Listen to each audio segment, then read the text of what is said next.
an application for permission to appeal from the decision of Mr Justice Roth given on the 26th of April 2022 EWHC 959-CH, in which he refused to grant an interim injunction.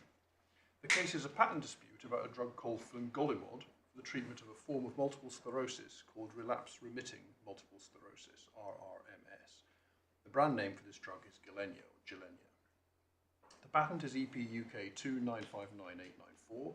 It's a divisional of a parent application filed in 2007, claiming priority from 2006. The claim is brought by the patentee Novartis against a number of generic pharmaceutical companies as defendants. The defendants have already or intend immediately to launch generic fingolimod for the treatment of RRMS in the United Kingdom. Subject to a point below, there's no debate about whether the product would infringe the granted claims. The issue is validity. The defendants contend that the claims are or would be invalid, and the trial has been fixed for October 2022, i.e. in about 5 months' time. The application for interim relief was refused, and the judge's reasons are contained in his judgment. The judge refused permission to appeal, but in the meantime he granted a brief injunction to hold the ring while the patentee sought permission from this court. I received the application on paper last week and directed that the matter be dealt with at a hearing today, with a brief injunction continuing over until this permission application is resolved. The judgment. An unusual feature of this case is that although the machinery in the EPO means that the patent will inevitably be granted, the date of that grant under Article 97 of the EPC is in the future. Therefore, today and before the judge, the patent had not yet been granted. Novartis contended, and the judge accepted, that the court nevertheless had jurisdiction to grant an interim injunction despite the terms of Section 69 of the Patents Act 1977, which only refer to a right to damages after publication. The judge decided that he had jurisdiction. Yes, I've said that. Having decided the jurisdiction point, the rest of the judgment follows the American cyanamide approach. The serious issue to be tried was not in dispute, and the focus turned to the adequacy of damages and the balance of convenience. The judge decided that damages would be an adequate remedy for the patentee. That was for a number of reasons. First, the market is not like some familiar in pharmaceutical patent cases. The drug is not prescribed by GPs, but only in the secondary care, and the price is not determined by the drug tariff. At present, supply is via contracts, and there's an NHS tendering process. In fact, in the expectation of the judge going to Rennick, tender processes began by the time the judgment had started, by the time the judgment was given. The judge accepted Novartis' argument that with the number of generics entering the market, there would be marked price depression in the pre-tender sales, but he didn't consider it was likely that there would be a significant price spiral in the period up to trial, given the nature of the market, the distribution arrangements, and the short time between then and the trial. The majority of sales would be under tenders with a known fixed price throughout the period. The patentee had no rational incentive to reduce its price pending trial, since it could resume supply of Gilenya if it wins the trial. The group can also supply generic material via its own generic arm, Sandoz. The judge held that if the patent was upheld at trial, the NHS would not refuse to buy at the monopoly price at which Gilenya had previously been sold.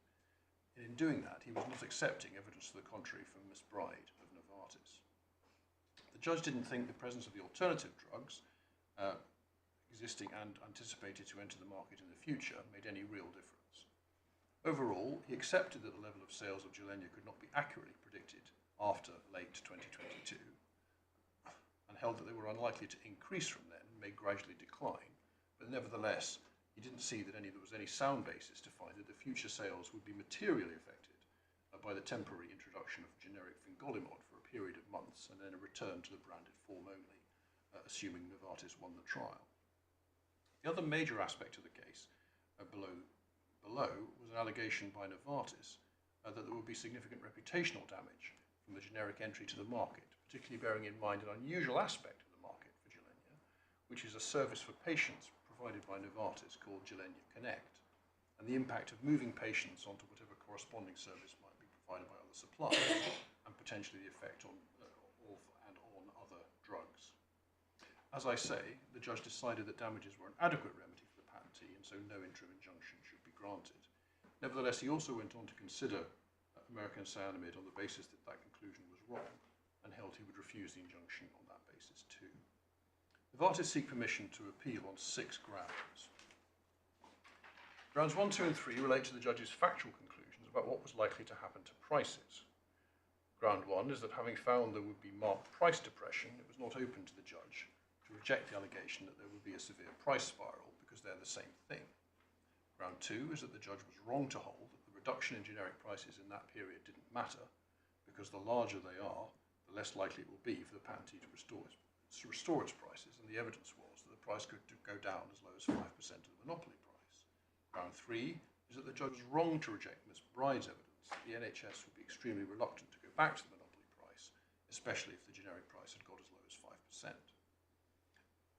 In my judgment, these grounds have no real prospect of success. The judge's task was to examine the evidence, and he's not bound to accept it uncritically. See Interim against Generics 2002 EWC A Civil 793 in paragraph 15.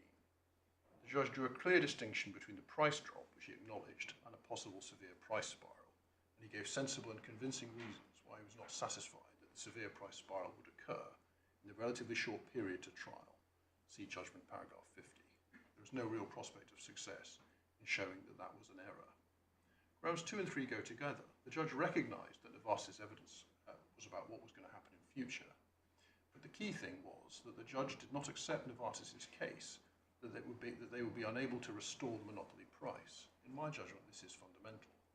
Ms May submits that the judge applied the wrong test or the wrong standard in that finding in saying, quotes, "It cannot be assumed that the NHS will nevertheless refuse to pay the monopoly price," end quotes, if the monopoly is restored after trial. But I regret to say I find that ground has no real prospect of success. The judge was not applying the wrong standard. He was evaluating the strength of the likelihood of something material happening in future. He gave sensible reasons for his view that the risk was not material to his decision. The purchasers are sophisticated, the period of the injunction will be short, and the drug has been approved at the monopoly price, and the seller has no rational reason to reduce its price in the meantime. That was plainly a conclusion that was open to. Ground 4 challenges the judge's conclusions that damages would be an adequate remedy for the claimant. The problem here for the patentee is that that conclusion seems to me to follow from the judge's earlier conclusions, particularly rejecting as a serious concern the inability of the patentee to restore sales at the monopoly price. If there was a serious risk of an inability to restore sales at that price, then I can see that damages may well be an inadequate remedy for the patentee and probably would be inadequate. But for the reasons already given, in my judgment, the judge was entitled to reach the conclusion he did. Given that, in my judgment, there is no real prospect on ground 4 either. It follows that there is no real prospect of success of overturning the main basis on which the judge decided this case, and there is no need to examine grounds 5 and 6. The only remaining question is whether there is some other good reason for giving permission to appeal, and in my judgment, there is not. No point of principle arises on the assessment of the quantifiability of the loss in this case. There is not time between now and trial to review American cyanamide in the Supreme Court, and the novel point of law about pre-grant injunctions is not a reason to give permission to appeal if the injunction aspect of this case has no real prospect of success. I therefore refuse permission to appeal. That is my decision. Mr Hinchliffe. That leaves the issue of costs. Yes. So, well, the part 52C, paragraph 20, subparagraph 2, says that in circumstances where permission is refused at a hearing, the court would ordinarily order the respondent's costs to be paid. I would ask for such an order. Well, sorry. Run that one past, where is it? So it's 52 what? 52C, paragraph 20, paragraph 2. My Lord's got the 2022 version of the White Book. It's 1950, page 19, 1956.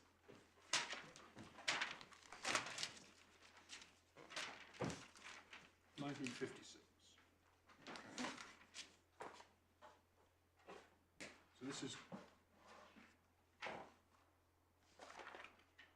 So I see you're looking at 20 sub 2. If the court directs the respondents to file submissions or attend the hearing, they normally award the costs of respondent permissions. I see. Okay, so you say that applies, and I should award you your costs. Yes. Now I do have cost schedules as well. Okay, well, let's hear what Ms May says about that first. Ms May. My Lord, we say it doesn't apply because my Lord didn't direct for the defendants to turn up on this case. My Lord simply indicated that they could if they wanted to. What did I actually do? I've got to tell you, I don't remember. What did my orders say? So I don't think that I brought my copy to court. I don't know if anyone's got it. I can find it on an email and read it out.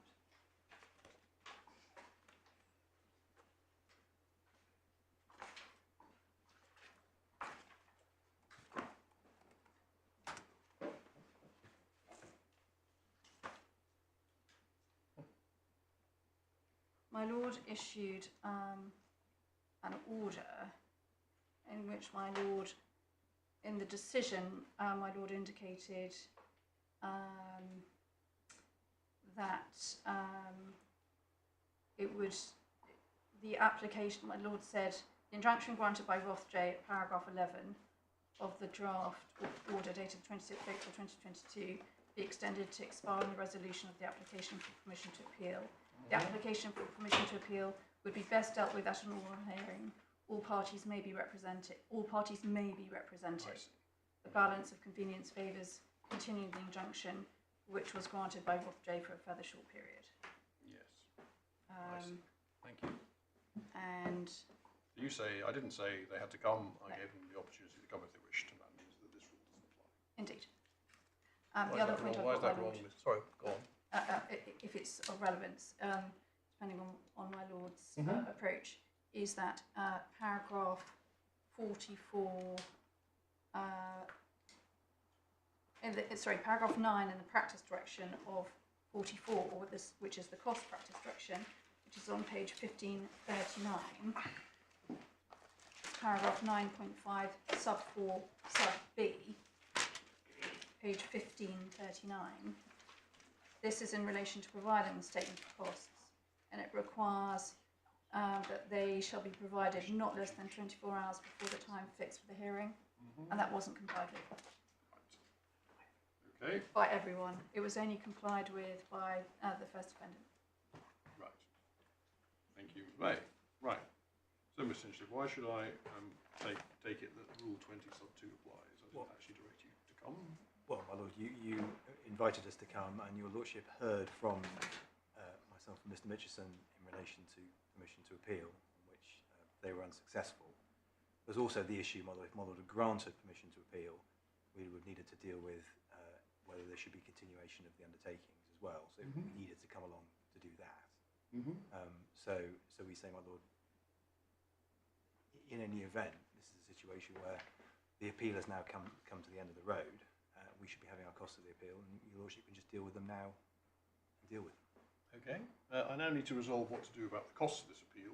Mr. Hinchliffe for Teva submits, I imagine Mr. Mitchison probably would support it, so I didn't give him a chance to say anything, that I should apply Rule 50, Practice Direction 52C, Rule 20, little 2, which says that if the court directs the respondent to file submissions or attend a hearing, it will normally award the costs to the respondent if permission is refused.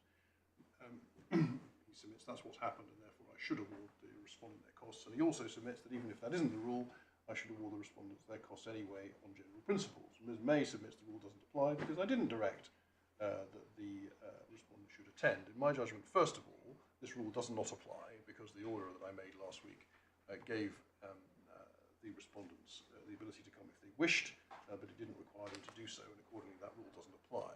Looking at the matter overall, in my judgment, there's no reason why the costs of this application for permission to appeal should be treated any differently from what is normally done. And what is normally done, see Rule 20 sub 1, is that the court will not normally make a cost order in favour of a respondent who attends a hearing voluntarily, even if permission to appeal is refused. So I will make no order as to costs. All right. Finally, for the avoidance of doubts, the upshot of today's hearing is that all the undertakings and the injunctions that my clients and Mr Mitchison's clients and the other defendants are under are now they're released from. Okay, sounds right. Do you disagree with that, Ms. May? No, not at all, my Lord. No? Very good. There we are.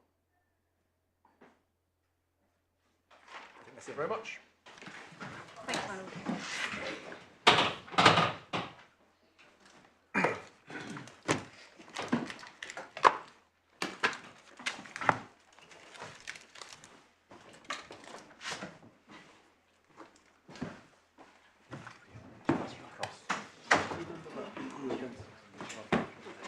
exactly what I need.